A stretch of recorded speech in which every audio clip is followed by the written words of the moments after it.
Lep pozdrav, moje ime je Sanja Antonijevič in sem zaposlena pravnica na podjetju Zavod Obip.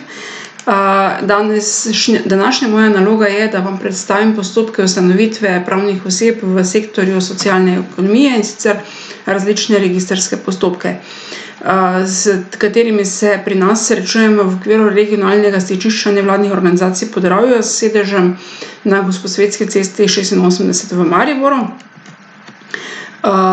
Če pogledamo v evidenco socialnih podjetij, in sicer evidenca se navezuje na datum 31.12.2018, lahko ugotovimo, da je med socialnimi podjetji največ zadrug, in sicer 68, društev oziroma zvez društev je 61, kot socialnih podjetij ustanovljenih zavodov 42, družb z omejeno odgovornostjo 31 in pa ena ustanova. Vkolikor želimo pogledati v nadaljevanju, se pravi, na kak način se postopek ustanovi društvo oziroma zveza društev, lahko pripravimo, je prvi korak seveda pripraviti temeljni akt. Ta temeljni akt, imenovan tudi statut oziroma pravila, potrebujemo seveda 3 izvode, ki se predajo ob vlogi za registracijo z namenom prejema žiga upravne enote. En izvod je namenjen za arhivo upravne enote, en izvod se pošlje ministrstvu za vzpostavitev evidence socialnih podjetij, zadnji izvod pa se prejme nazaj na lastni arhiv društva. Drugi korak je sklic ustanovnega zbora. Skličemo vse ustanovitelje, najmanj 3 poslovno sposobne fizične oziroma pravne osebe, na ustanovni zbor, kjer se pripravi torej zapisnik ustanovnega zbora, ki pa mora izražati voljo v obliki sklepov. Sklepi se morajo nanašati o ustanovitvi društva, da namerava društvo poslovati kot socialno podjetje, o sprejemu statuta, o imenovanju oziroma izvolitvi organov, torej kdo bo zakoniti zastopnik in pa kakšen obseg pooblastil bo imel, ter zapisnik podpišejo seveda vsi ustanovitelji. V naslednjem koraku je potrebno torej tretji korak je, da se pripravi vloga za registracijo društva z prilogami, priloži se zapisnik ustanovnega zbora, en izvod temeljnega akta, seznam s podatki ustanoviteljev in njihovimi lastnoročnimi podpisi, naslov sedeža društva je potrebno določiti, osebni podatki zastopnika društva in obseg pooblastil, ter pa podatek o dejavnosti društva na predlog za glavno nepridobitno dejavnost. Vkolikor so ustanovitelji pravne osebe oziroma tuje pravne osebe, veljajo še posebnosti v zvezi z dokazilom o pridobitvi pravne osebnosti za tuje pravne osebe in pa odločitev seveda nekega pristojnega organa pravne osebe za ustanovitev tega društva. Četrti korak je registracija društva oziroma vpis v register društev, ki se izvaja za društvo na upravni enoti. Vlogo skupaj s prilogami oddamo pri registrskem organu, torej na upravni enoti, na območju katere je sedež društva. Registrski organ mora en izvod akta nemudoma posredovati pristojnemu ministrstvu za vzpostavitev seveda evidence socialnih podjetij in izvajanje nadzora. 5. korak je pa vpis seveda v poslovni register Slovenije v AJPES, torej ne pozneje v 15 dneh od vpisa v register društev mora društvo na AJPES posredovati tudi podatke za vpis v poslovni register. Obrazcu je treba priložiti tudi kopijo odločbe o vpisu v register društev. V nadaljevanju torej 6. korak, vpis v davčni register na davčnem uradu. V 8 dneh po opravljanju vpisu v poslovni register Slovenije mora zastopnik društva pri davčnem uradu, na območju katerega ima društvo svoj sedež, vložiti tudi prijavo za vpis v davčni register. Obrazce za prijavo v davčni register je možno pridobiti na spletu, na primer na spletnih straneh finančne uprave oziroma na finančnem uradu oziroma izpostavi. 7. korak je tukaj odprtje transakcijskega računa, torej na banki, kjer se po vpisu namreč v davčni register s tem pridobimo davčno številko, lahko tudi odpremo transakcijski račun pri izbrani banki. Ni možno, da bi poslovali brez transakcijskega računa, kar pomeni posledično nek fiksni strošek, kar se tiče zaračunavanja stroškov vodenja računa. In pa 8. korak je vpis dejanskih lastnikov v register. Potem v nadaljevanju bom predstavila postopek za ustanovitev zavodov. Tukaj je prvi korak, se pravi podobno kot prej, pripravimo akt o ustanovitvi, natisnemo 2 izvoda, en izvod je sodni register, en izvod se pošlje na Ministrstvo za vzpostavitev evidence socialnih podjetij. V drugem koraku je treba sklicati podobno kot prej ustanoviteljev na ustanovni zbor, spet se ponovno pripravi zapisnik ustanovnega zbora, ki mora izražati voljo v obliki sklepov, pravzaprav v enakih zadevah kot prej pri društvu, in pa sklep o imenovanju prvih članov organov, se pravi, kdo to so. V nadaljevanju potem je potrebno izpolniti obrazca UST, predlog za vpis ustanovitve subjekta v sodni register, natisnemo obrazec UST 0-3 oziroma 0-3, pripravimo priloge, zapišemo jih na listu 1, in sicer, da je to zapisnik ustanovnega zbora, izvirnik akta o ustanovitvi, dokaz o sredstvih, sklep o imenovanju prvih članov, soglasje osebe, ki je imenovana za direktorja zavoda, podpis je tudi tukaj overi, podobno kot pri sklepu o imenovanju prvih članov organov, predlog zavoda za določitev šifre glavne dejavnosti po standardni klasifikaciji dejavnosti, sklep poslovodstva o določitvi poslovnega naslova, soglasje solastnika objekta, na katerem bo imel zavod svoj poslovni prostor oziroma svoj naslov, da lahko zavod posluje na tem naslovu. V nadaljevanju potem se odpre prehodni poslovni transakcijski račun, odpremo začasni račun na izbrani banki, ko gremo na banko, imamo s seboj seveda kopijo overjenega akta o ustanovitvi. Vsi ustanovitelji nakažejo dogovorjene deleže na bančni račun, s tem dobimo na banki pravzaprav tudi potrdilo o odprtju računa in pologom obveznosti deležev na račun ter koristimo kot dokaz pravzaprav to o sredstvih zagotovljenih za pričetek dela zavoda. V nadaljevanju potem v 5. koraku je potrebno s prilogami oddati predlog skupaj pri registrskem organu, torej sodni register krajevno pristojnega sodišča. Registrski organ mora en izvod akta nemudoma posredovati pristojnemu ministrstvu za vzpostavitev evidence socialnih podjetij in trajanje nadzora in izvajanje nadzora. Zavod se lahko ustanovi pri notarju in ga priglasi ustanovitelji sami oziroma na registrskem sodišču. Okrožno sodišče pa po kraju seveda sedeža zavoda.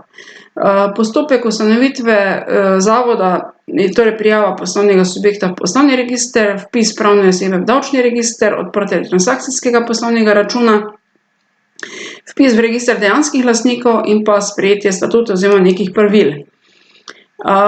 Če v nadaljevanju začnem predstavljati, se pravi tudi naprej postopek ustanovitve ustanove, ustanova postane pravna oseba, ko organ pristojen za ustanove izda soglasje k aktu o ustanovitvi.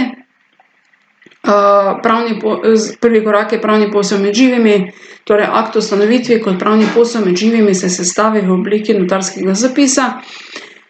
Notar mora notarski zapis takoj oziroma najkasneje v 15 dneh od njegove sestave predložiti organu, pristojnemu za ustanove. Notarskemu zapisu morajo biti priložena dokazila o dejanskem obstoju premoženja, namenjenega za ustanovitev ustanove, in soglasje članov prve uprave k svojemu imenovanju.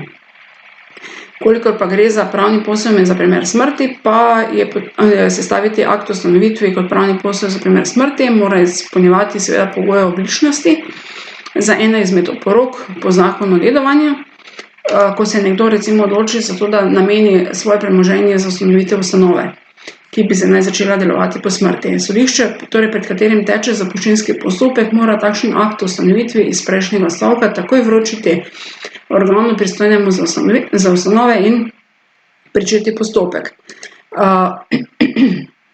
Ne glede na izbrani način ustanovitve pa potrebujemo resorno ministrstvo, še dokazila različna, sklep o ustanovitvi ustanoviteljev, osebna imena, torej EMŠO, državljanstvo, naslov stalnega oziroma začasnega prebivališča vseh oseb, dokazila o višini morebitnih sredstev za začetek dela oziroma vrednosti premoženja socialnega podjetja.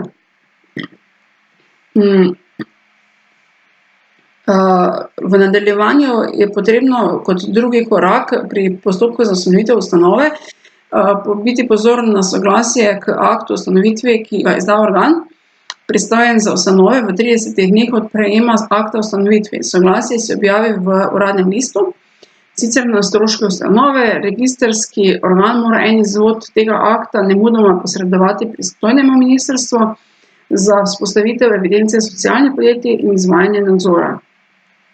Po ustanovitvi pa je treba to prijaviti poslovni subjekt v poslovni register Slovenije, vpisati pravno osebo v davčni register, odprti enako transakcijski poslovni račun, vpisati v register dejanskih lastnikov. V nadaljevanju pa mogoče predstavljam še postopek za ustanovitev zadruge. Pripravimo tukaj akt o ustanovitvi zadruge, natisnemo 2 izvoda, en izvod je za arhiv, drugi izvod za vpis z overjenimi podpisi ustanoviteljev skupaj z zadružnimi pravili. Ta zadružna pravila so sestavni del akta o ustanovitvi, v drugem koraku torej skličemo neki občni ustanovni zbor, v tretjem koraku izpolnimo obrazec vloga za vpis družbe v sodni register, ki ga podpiše predsednik zadruge na dnu, na prvi strani. Potem overimo podpise še na drugih dokumentih, izjema predsednika zadruge, izjava, da se torej sprejme funkcija, izjava predsednika zadruge po 33b členu Zakona o zadrugah, izjava preglednika, torej enočlanski nadzorni organ oziroma zadruge oziroma predsednika nadzornega odbora. Potem potrebno je vedeti, da moramo overiti tudi soglasje lastnika objekta, kjer ima zadruga sedež, namreč soglasje mora biti pisno in overjeno, lahko je overjeno na upravni enoti, kjer je podpis cenejši. V 6. koraku je pa treba tudi odpremiti začasni račun na izbrani banki. Ko gremo na banko, moramo imeti s seboj seveda kopijo zavezanega in overjenega akta o ustanovitvi in pravil zadruge. Potem vsi ustanovitelji nakažejo obvezni vpisni delež na ta bančni račun, prejmemo potrdilo o odprtju računa in vpologu obveznih deležev na račun. Oddamo vlogo za vpis družbe v sodni register s prilogami. Potem v nadaljevanju predstavljam še postopek za ustanovitev delniške družbe z omejeno odgovornostjo.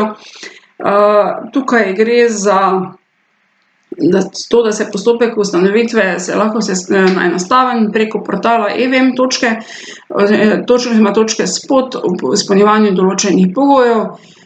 Lahko je to z pomočjo notarja, torej kot družbena pogodba mora biti sklenjena v obliki notarskega zapisa. Potem, kar se tiče ustanovitve družbe z omejeno odgovornostjo, postopek ustanovitve fizična oseba tukaj potrebuje osebni dokument, davčno številko, navedbo osnovnega kapitala, medtem ko pravna oseba izpisek iz matičnega registra, podjetje za podjetje, osebne dokumente ustanoviteljev in zastopnikov, davčno številko za pravne osebe, navedbo deležev osnovnega kapitala. Na točki spot oziroma vem točki bodo pripravili akt o ustanovitvi, torej to družbeno pogodbo, sklep o določitvi poslovnega naslova, sklep o določitvi zastopnikov, izjavo o imenovanju, izjavo družbenikov, obrazec za priglasitev na FURS. V naslednjem koraku je potrebno odprtje začasnega oziroma ustanovnega depozitnega računa, potrdilo o plačilu, sklep o registraciji, dodelitev torej davčne številke, odprtje poslovnega računa, spremembo je potrebno javiti na navaden poslovni račun, potem spremembe družbene pogodbe oziroma akta ustanovitve v smeri socialnega podjetništva, izpolni se obrazec SPR, doda se sklep ustanoviteljev, da namerava poslovati kot socialno podjetje, osebni podatki zastopnikov in obseg pooblastil je potrebno priložiti, dokazila o višini morebitnih sredstev za začetek dela oziroma vrednosti premoženja socialnega podjetja. Po ustanovitvi pa je potrebno zaprositi za dovoljenje za opravljanje dejavnosti, če se to zahteva, za obvezno socialno zavarovanje, torej za poslovodno funkcijo. Za pristojni finančni urad moraš obvestiti o izbranem sistemu vodenja poslovnih knjig in pa vpisati v register dejanskih lastnikov. No, in tako v bistvu se tudi zaključi registracija socialnega podjetja. Upam, da vam je današnja predstavitev kaj koristila in lep pozdrav do prihodnjič.